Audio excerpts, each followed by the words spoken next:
देखिए गर्मियों के दिनों पर 4 से 5 दिनों के अंतराल पर फ्लैट एरिगेशन से ड्रिप से थोड़ा हल्का पानी देना पड़ता है, थोड़ा जल्दी जल्दी यानी रोजाना या फिर 2-2 दिन का गैप रख के भी आप 1-2 घंटे सिंचाई कर सकते हैं।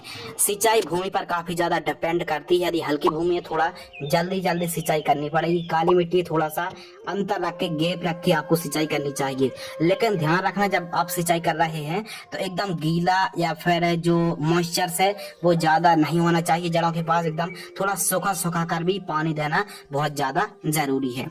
स्प्रे शेड्यूल के ऊपर दोस्तों बात करते हैं जो कि काफी ज्यादा इम्पोर्टेंट है, क्योंकि टमाटर की फसल पर लेट ब्लाइट और अर्ली ब्लाइट यह दो ऐसे फंगस हैं जो कि हमारी टमाटर की फसल को 80% तक चौपट कर सकते हैं और पैदावार को भी 80% तक खत्म कर सकते हैं, कम कर सकते हैं, क्वालिटी को प्रभावित कर सकते हैं। तो प्रॉपर आपको नॉलेज होना बहुत ज्यादा जरूरी है। लीफ माइनर आता है तो कौन सी बीमारी आ सकती है, उनका इलाज किस प्रकार करना है, तो इस वीडियो के माध्यम से आपको संपूर्ण जानकारी शेयर करने वाले हैं। आइए दोस्तों बात करते हैं कीट प्रबंधन के ऊपर कि कौन कौन से कीट आते हैं। प्रमुख रूप से लीफ माइनर, मकड़ी जो कि येलो माइट्स और रेड माइट्स का प्रकोप देखने के लिए मिलता है, सफेद मक्खी, late blight, early blight, thrips, aphid jassid, fruit borer की समस्या आती है, nematodes, bacteria belt, leaf curl, leaf spot, powder mildew, downy mildew, bacteria blight आता है, टमाटर क्रैकिंग की समस्या आती है और फल फूल ड्रॉपनेस की समस्या, पीलापन की समस्या आती है।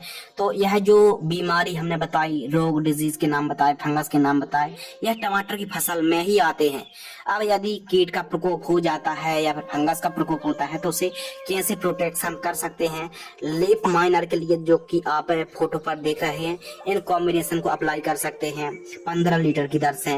मकड़ी माइट्स, रेड माइट्स हो या फिर येलो माइट्स हो, माइट्स की समस्या है तो इनमें से कोई भी एक कॉम्बिनेशन को आप चला सकते हैं। इसके अलावा दोस्तों सफेद मक्खी जिसे हम व्हाइट फ्लाई कहते हैं, इसकी रोकथाम भी आप कर सकते हैं स्टार्टिंग पर अलग, और यदि प्रकोप बढ़ता है तो उसके हिसाब से आप कॉम्बिनेशन को चला सकते हैं।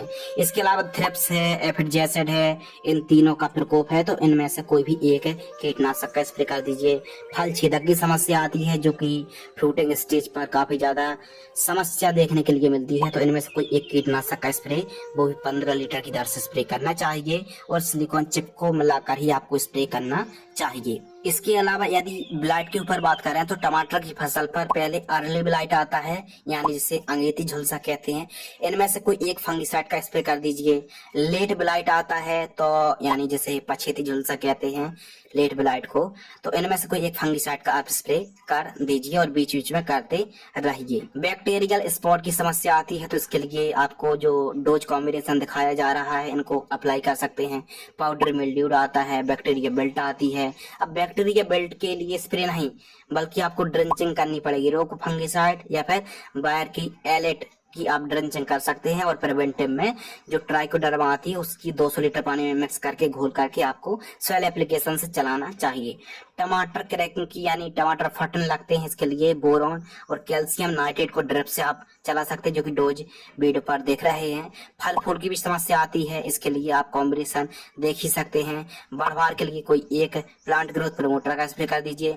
फल फूल ड्रॉप हो रहे हैं या फिर फल झड़ने की समस्या आ रही है तो फिर कोई एक प्लांट ग्रोथ रेगुलेटर का आप स्प्रे कर सकते हैं। टमाटर की फसल पर दोस्तों कम स्प्रे करने पड़े या फिर थोड़ा सा हमारी फसल को कैसे प्रोटेक्ट कर सकते हैं, ज्यादा कीटनाशक का स्प्रे ना करना पड़े, तो इसके लिए प्रॉपर आप नीला और पीला स्टिकी जो ट्रैप आते हैं, ब्लू और येलो जो ट्रैप आते हैं, उनका आपको 1 एकड़ में 20 फीस इंस्टॉलेशन कराना चाहिए। इसके अलावा लाइट ट्रैप आता है, बीच बीच में गेंदे की 2-4 लाइन लगा दीजिए। प्रॉपर ग्रीन नेट खींच के प्रॉपर साफ सफाई रखिए और खरपतवार कंट्रोल के लिए ज्यादा बेहतर है कि रासायनिक की तुलना पर निराई गुड़ाई करें, साफ सफाई बनाए रखें और दोनों बेड के बीच में भी यदि खरपतवार उग जाते हैं तो वहां पर भी साफ सफाई करना बहुत ज्यादा जरूरी होता है। तो इस हिसाब से दोस्तों आपको स्टार्टिंग पर नीम ऑयल है, इमिडाक्लोरपिड है, एसिटाइप्रिड है, इनके स्प्रे आप ले सकते हैं।